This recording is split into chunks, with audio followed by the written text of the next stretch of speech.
My name is Jason Bergeron. I am the president of Local 377C at Joseph Boone Manufacturing with Unite Here, with the joint board. Hi, I'm Anna Pacheco, and I am the local vice president. I don't know why everybody was needed masks, so at least we were here to provide it. We did masks, and they gave it to the city, the people that lived in New Bedford. They were giving away free masks. So those that can't afford to be buying masks, we volunteered and gave them some. They actually was working overtime.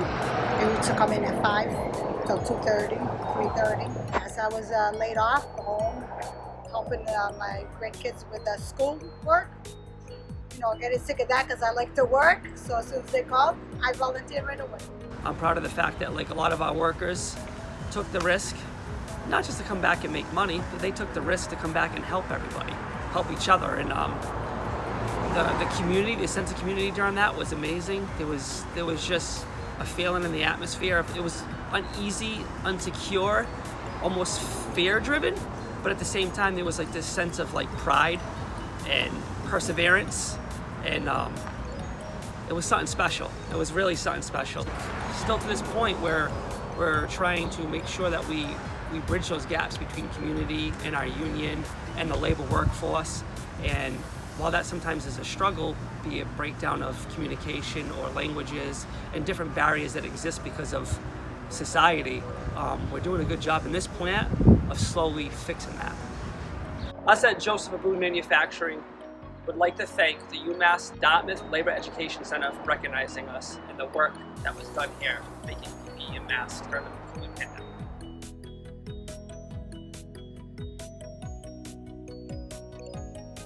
Thank you very much, Lisa. Kim, thanks very much to the Labor Ed Center. I actually want to just take a personal minute and say, Lisa Lemieux, thank you so much for your leadership as the president of the council and with 1199. It's so important. I am really honored and inspired to be in this group of following the Dora Bastrick Award recipients, the nurses at St. Luke's, the steel workers, the paras. I got to say, it's been a long time since I've been in a union meeting where we talked about the wooden shoe and the use in conjunction with a lockout or a strike. It's pretty cool. Tremendous leaders here. I am mostly incredibly humbled and honored to be a representative of true unsung heroes in our healthcare settings. 1199 represents PCAs, nursing home workers, home care workers, and hospital workers. These folks are cleaning the buildings, are cleaning patients and residents, are providing really intimate, critical care for our community. Look, we are faced with and have been faced with really 3 waves of a pandemic. The horrible 2020 COVID, we've talked a lot about it. Our members confronted that, had to work every single day through it, many hours, many double shifts. They've continued to work through that. The whole realization and uprising around systemic racism that our members are acutely aware of and suffer under, and the disparate treatment of workers of color have faced and are continuing to struggle with that. And then really what we've seen worse and worse in the short staffing that's going on in every one of our facilities, and the care that and care settings where our members are. And these unsung heroes are pushing through it constantly, in a dignified manner, and continuing to give voice to their needs and the struggles of their patient, their coworkers, and their communities at large. We have PCAs who got, we talked a little bit about this before, had absolutely no protection and mobilized through their union to ensure that they could get the PPE. Our nursing home, in the last few months, our nursing home workers, we've been able to negotiate and establish, in the midst of these 3 pandemics, pathways to $20 an hour for CNAs, something that has been a goal for quite a while. We're starting to see and achieving that. And our hospital workers, we are dealing, as I said, with a really critical staffing. Management is paying unbelievable incentive bonuses, which doesn't fix the problem. It really forces our members to work through and work harder than well, man, I could, I think, and many of us could, and they are continuing to try and deal with that. We have to fight and are regularly fighting for short staffing. Members in every one of our facilities in southeastern Mass stepped out and stood out on each of the islands, on the Cape, in Wareham, for pandemic pay and for use of the American Rescue Plan. We're really proud of the fact that $500 million is now being designated from the the American Rescue Plan to essential workers, to low-paid essential workers, folks who are suffering most acutely under those three waves, the pandemics that we talked about. And then, my voice is giving out because we're in the middle of bargaining for about 1,800 workers on the Cape right now. We just got out of some negotiations. Tomorrow morning, we'll be on Martha's Vineyard for negotiations in the nursing home there.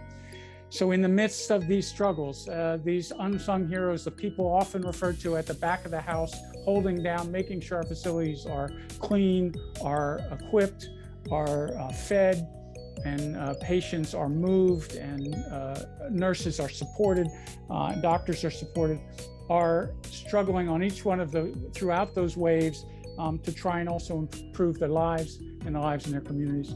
So all the awardees really appreciate everything you've done and are doing, and thank you very much for the recognition for our members. We'll make sure that they have this and are aware of it, so thanks so much. Oh, can I say one more thing before we cut off? I just, on this pandemic, it's very close to me. We currently, and I don't, many of you know HIPAA better than I do, but we currently have a delegate in our area, who's a longtime delegate, who's on a ventilator, suffering from COVID-19. And hearts out to all of the members who have gotten sick, struggled through that, and those of our members who haven't gotten through it, and recognizing them. They're part of this award. Their work made a difference to patients and residents in southeastern Mass. So thank you.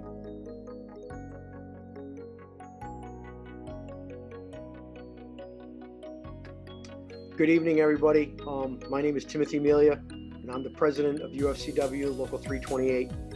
I would like to congratulate all the other awardees tonight here, and for the hard work that they do on behalf of working people in southeastern Massachusetts. Our members have been through a lot in the past 18 months. Local 328 represents workers in retail, food, bus transportation, cafeteria workers, food process, banking, cannabis, and nursing homes. Most of our members needed to continue to work during the pandemic because they provided essential services, especially those in retail, food, banking, and healthcare. At the beginning of this pandemic, there was much confusion around the message coming out of Washington, D.C. and the CDC around protective face coverings. Early on in the pandemic, many retail workers were afraid of catching this yet little-known virus. They started wearing their own face coverings into work, but the initial reaction from some of the employers was they did not want the employees to wear face coverings in fear that they would scare the customers that they were sick. We fought with these companies to provide PPE as well as other safety-related protections early on in this pandemic. When it was determined that they could wear masks, it's then because of a scramble to acquire PPE from any source that was available. Now, in the beginning, COVID was not the only risk that members faced in the stores. In one instance, one worker was attacked because he asked the customer to put on a face covering. The customer started spitting on the produce in the produce department. My member tried to stop the member, and a fight ensued, at which point the member was assaulted. Even though for a short time some of our members received hazard pay, it was not nearly enough. Many members working in the nursing homes as well as in retail not only contracted COVID, but brought it home to their families. In one instance, one of my members, whose spouse already had underlying medical conditions, contracted COVID in her workplace. Even though the member, upon arriving home, would take off her clothes and shower immediately, her spouse still contracted the virus. After spending 10 days in intensive care, the member's spouse passed away. This member continues to be racked with guilt to this day. This is the toll that the workers have been facing and dealing with since the beginning of this pandemic. I cannot say enough about the strength and fortitude and bravery which my entire membership has shown during this very, very difficult time. And I couldn't be prouder of each and every one of them. They are now being praised in the media and in the public as heroes and essential workers. But this is something that I have known all along about all of my members. I would like to take this opportunity to thank Kim Wilson and the UMass Dartmouth Labor Ed Center for this award on behalf of all the members of UFCW Local 328. Thank you very much.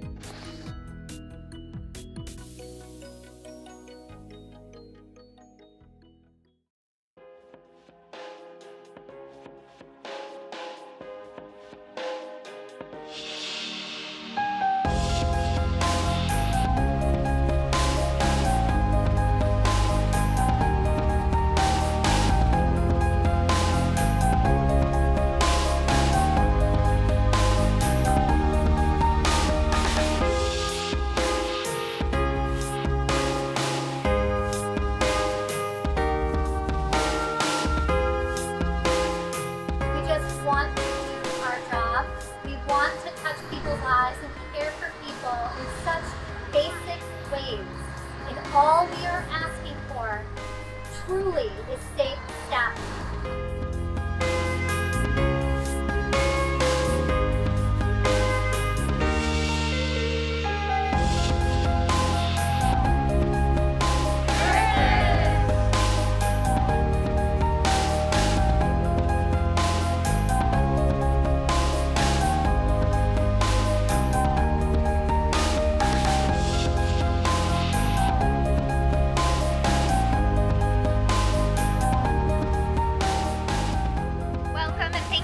For coming out.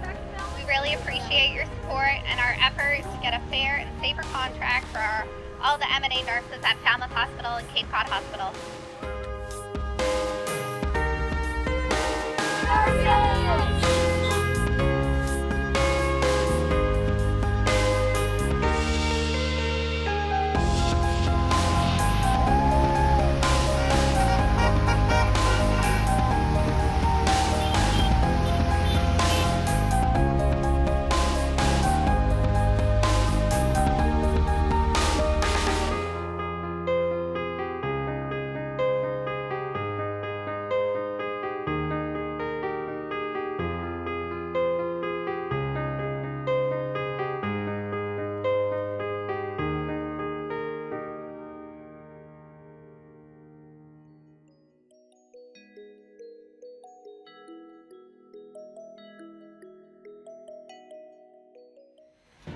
Since the COVID-19 pandemic began, more than 200,000 members of the Amalgamated Transit Union have put their lives at risk to keep their communities and economies moving.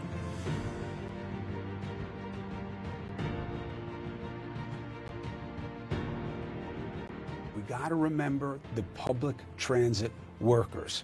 3 cheers for Mr. and Mrs. Bus Driver, the train conductor. Why? They're working nonstop. They're scared. They don't have the right equipment. Why? Because they know they have to get essential workers, especially healthcare heroes, to the front lines. Beautiful. Transit agencies and politicians dropped the ball to ensure the safety of transit workers on the job.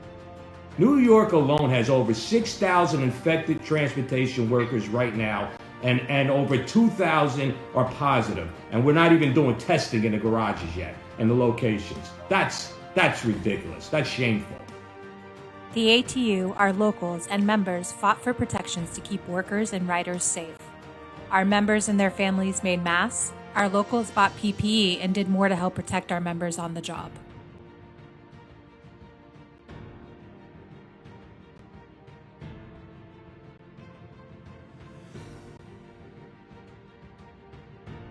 As the pandemic continued, public transit ridership declined and transit agencies struggled to survive, laying off workers and cutting service. The ATU and our locals aggressively mobilized to demand Congress provide COVID relief for transit agencies and protections for ATU members and workers across the United States. The result was the Coronavirus Aid, Relief, and Economic Security CARES Act with $25 billion in emergency relief.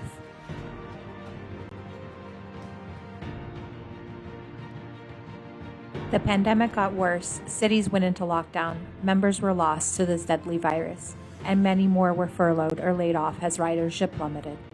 But ATU members continue to be frontline heroes, providing essential transportation in the fight against the pandemic.